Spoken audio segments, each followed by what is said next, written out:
अवरुद्ध कारणोपलब्धि हेतु, अवरुद्ध कारणोपलब्धि हेतु। अब आज आप पढ़ने वाले हो अवरुद्ध कारणोपलब्धि हेतु, तो अवरुद्ध कारण कार्य उपलब्धि हेतु। तो कल आपने कार्य को हेतु बनाया था, कार्य को हेतु बनाया था।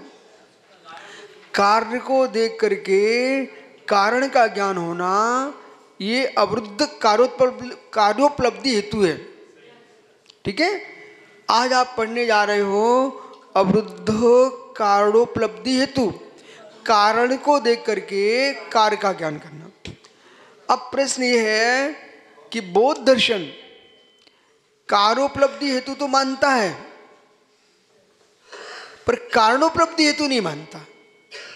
विसंग सागर बौद्ध दर्शन कार्योपलब्धि हेतु तो मानता है, कार्य को देख करके कारण का ज्ञान तो करता है वो, लेकिन कारण से कार्य का ज्ञान नहीं मानता। सही है, उसको हम समझा रहे हैं कि ऐसा नहीं है। कारण को देख करके कार्य का ज्ञान भी होता है, लेकिन प्रतिबंध कारण नहीं होना चाहिए। ठीक है ना, प्रतिबंधक कारणों का विच्छेद करके कारणों से कार्य का ज्ञान होता है।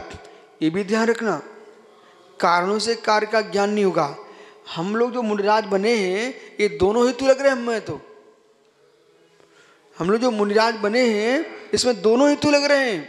माता जी सुमतमती अम्मा, कारणोपलब्धि हेतु भी लग रहा है और कार्योपलब्धि हेतु भी लग रहा है। हम साधु क्यों बने?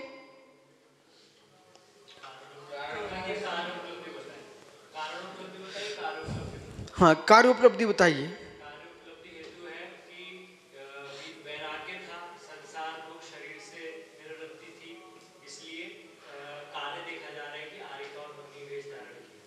हाँ, एक कार्य उपलब्धि, हम मुनिराज हैं, माताजी हैं, एक कार्य है। इसका कारण क्या था? संसार से ही भोगों से उदासता, ये उसका कारण था। इसका अब चलिए, अब कारणोपलब्धि हेतु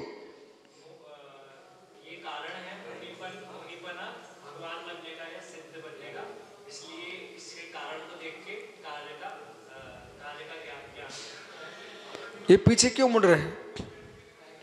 कारण को मुनिपना या दिगंबर जो मोक्ष पाने का कारण है, इस कारण को देख के उस कार्य का अनुमान करना।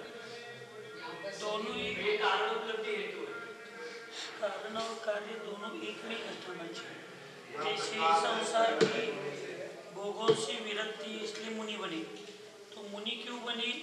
तो संसार के वो कारण हो गया। कारण जब कार्य का काम बताता है, तो कार्य में जब लगाएंगे तो वही कारण को लेना चाहिए। आगे भगवान बनने के कारण को लेंगे तो वही लेना। एक ही में कारण को कारण के स्थान पर रख दो, कारण को कार्य के स्थान पर रख दो, भी बन जाएगा। नहीं, बन तो जाएगा, उसको कोई टेंशन ही नहीं है, बना ही रखा वो तो बना ही रखा है। पर सुनो, वो महाराज जी कह रहे वो भी सही है, आप कह रहे वो भी सही है। अब यहाँ देखो, महाराज जी कह रहे ना, इसे प्रतिबंधक कारण नहीं लग पाएगा। पहले विषय पकड़ो, इनके कहने में प्रतिबंधक कारण लग सकता है। देखना, नहीं अभी ये भावलिंगी शब्द ही मत बोलो, भावलिंगी में भी काम बिगड़ता है। रुको, आप टेंशन मत लो, भावलिंगी में भी काम बिगड़ता है। क्या भावलिंगी द्रवलिंगी नहीं हो सकता अंतर मुहूर्त में? बस अब वो विषय नहीं है, आप विषय पकड़ो। आपके पक्ष में अभी प्रतीतांतर है। इनके जो पक्ष रखा ना, इन्होंने क्या किया है, कोई प्रतीतांतर व्यवधान कोई कारण नहीं है। क्यों नहीं है? सुनिए, अब बोल सुनो एक मिनट। उन्होंने कहा है कि जिसे हमने कारण बनाया था उसका कार्य हो चुका भूत। अब उस कार्य को देख करके हम कारण का ज्ञान कर रहे हैं, ये हो गया। अब जो कारण था उससे हम कार्य को देख रहे हैं। अभी हुआ नहीं। अब ठहरिए, यहाँ की व्यवस्था क्या है उसे सुनिए आप। यहाँ ये कह रहे हैं वो सूत्र पूर्व का लेके आइए पहले। क्या?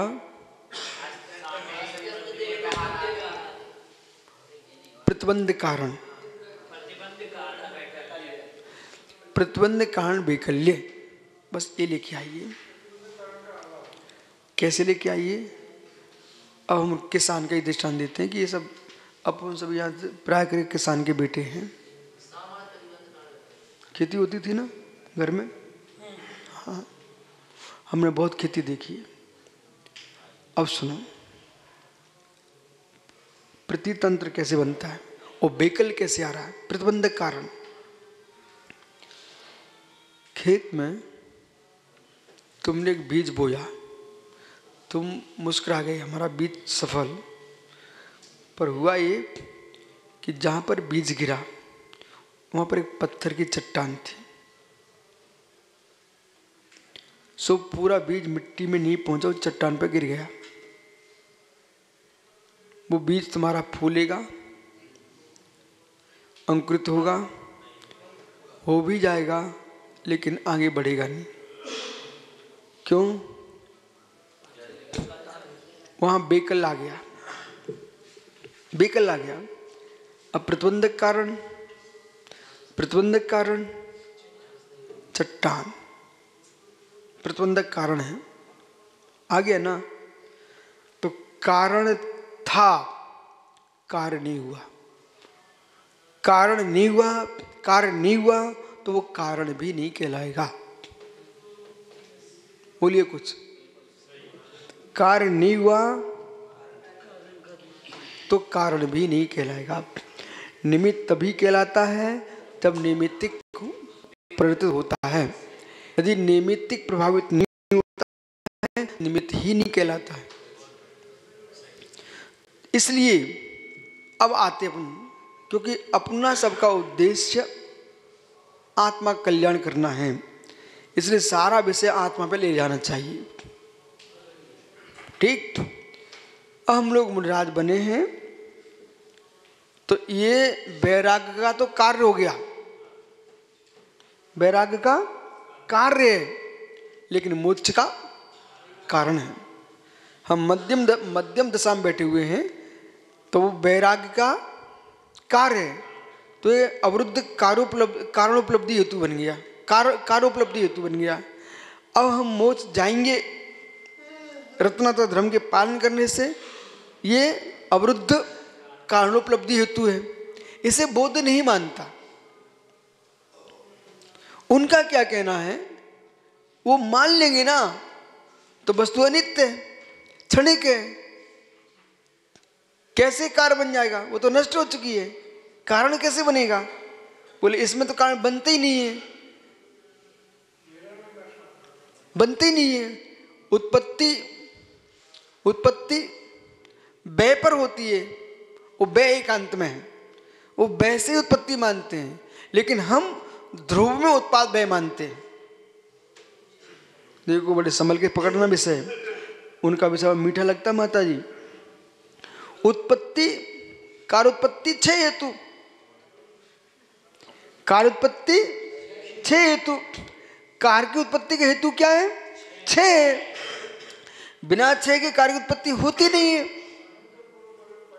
लेकिन कार्य की उत्पत्ति का 6 ही हेतु नहीं है। अब आपको स्पष्ट करना चाहिए, कार्योत्पत्ति 6 हेतु जो आप समन्त स्वामी ने लिखा है, कार्योत्पत्ति 6 हेतु, तो कार्य की उत्पत्ति का हेतु 6 है, कार्य की उत्पत्ति का हेतु 6 है, लेकिन निरवयव 6 नहीं है। प्रसंजित, प्रयुदास, तो प्रसज्य भाव नहीं है, ये प्रयुदास है।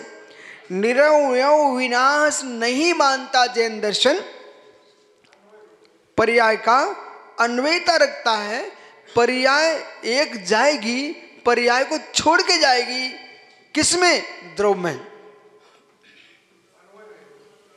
इसलिए कार्योत्पत्ति 6 हेतु, वर्तमान पर्याय क्षय है लेकिन द्रव्य का क्षय नहीं है। इसलिए उत्पाद व्यय जिसमें चल रहा है वो ध्रुव पर्याय देखिए आप। सिद्ध सेन जी, द्रव्य की पर्याय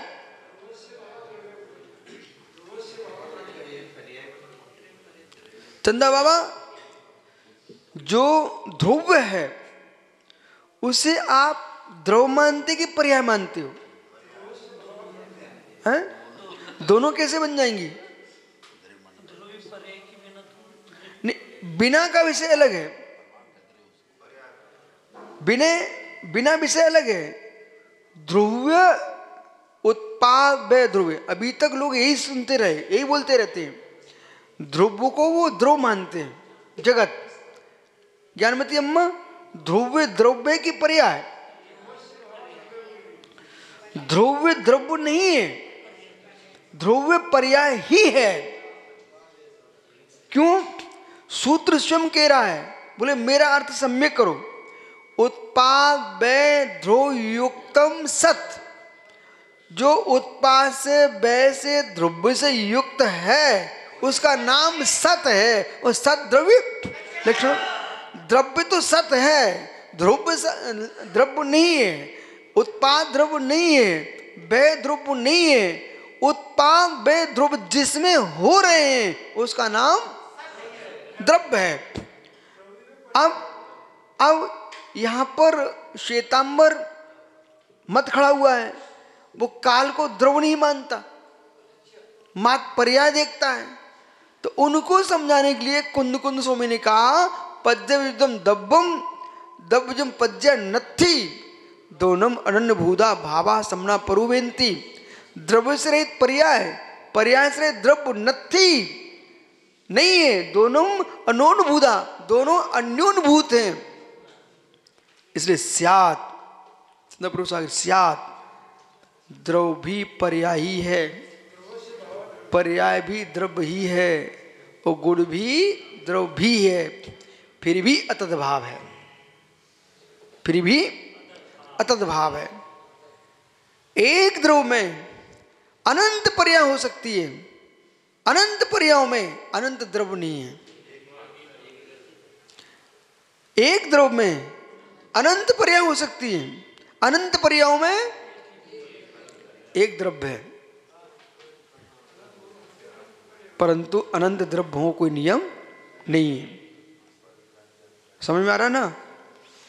इसलिए सत्ता सब पयत्त सब विश्व रूपा अड़न पच जाया। ठीक है। अस्त्यत्र छाया छात्रात्, यहां पर छाया है।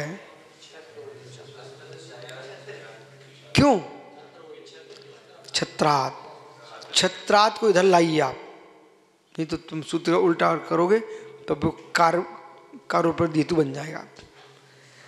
छाया है क्योंकि छत्र है, तो कार्य हेतु बन गया।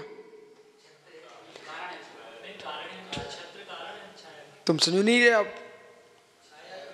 यहां पर छाया है, छत्र होना चाहिए, तो आपने हेतु किसको बना लिया?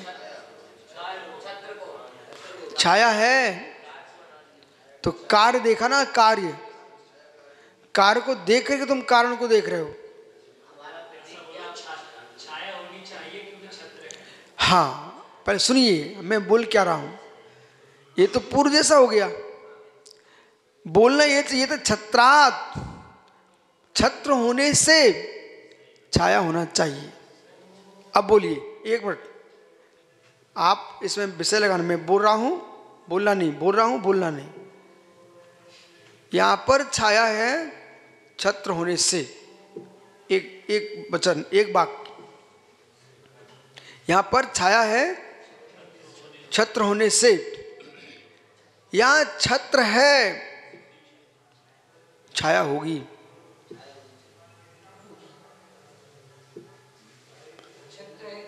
अब बोलिए, कारण हेतु में कौन सा आपको जम रहा है? दूसरा जो बात है वो व्याप्ति बात है। हाँ, तो आपको व्याप्ति बात सम्यक है कि अनुमान बात सम्यक है? व्याप्ति के बाद ही अनुमान बात आता है। तो व्याप्ति बात लगाइए आप। सूत्र छत्रात्, पंचमी का प्रयोग किया ना, छत्रात्, छत्र होने से छाया, अस्त्रियत्र, छत्र होने से छाया है, एक कारण हेतु बनाया है। तो संस्कृत में भले वो पहले छाया लिखा है, लेकिन पंचमी का प्रयोग करो आप।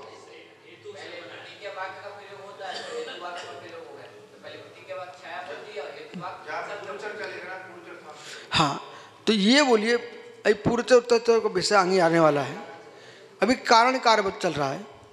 तो ये कह रहे हैं कि छत्र होने के कारण छाया होना चाहिए। हम समझ रहे हैं दूसरा पक्ष कैसे चल रहा है सूत्रकार का। वो ये कह रहे हैं छाया है, किस कारण से है? छत्र के कारण से है, तो इसलिए उन्होंने कारण हेतु बनाया है, पर लगता है कार्य हेतु जैसा। आइए, छत्र है छाया होने से तो कार्य हेतु बन जाता है। छत्र है छाया होने से, छाया को अगर हेतु बनाते हैं, हाँ, कार्य हेतु बनेगा। अब सुनिए, अपन दृष्टांत संपलव ना करें। क्या बोल दिया हमने इनको, समझ लिया? इनको हमने बोल दिया दृष्टांत संपलव ना करें। संपलव, संपलव नहीं नहीं नहीं, दृष्ट, ये सब उदाहरण संपलव कर रहे हैं, दृष्टांत संपलव कर रहे हैं। ये न्याय की भाषा है। वही एक ही विषय में प्रमाण देते चले जाओ, उसका नाम है संपलव। बराबर, संपलव। अब प्रमाण संपलव मत करो, समय बर्बाद हो रहा है। प्रवचन हम करने बैठे, आप करने बैठे, अपने वचन की प्रमाणिकता को सिद्ध करने के लिए हमें कोई पूरा आचार्यों का दृष्टांत मतलब श्लोक गाथा सुनाना चाहिए। ठीक। अब माना कि एक विषय के तुम 10 श्लोक याद करके आए हो और 5 मिनट आपके पास है, तुम 10 श्लोक सुना रहे हो, इसको आगम कहेगा प्रमाण संपलव।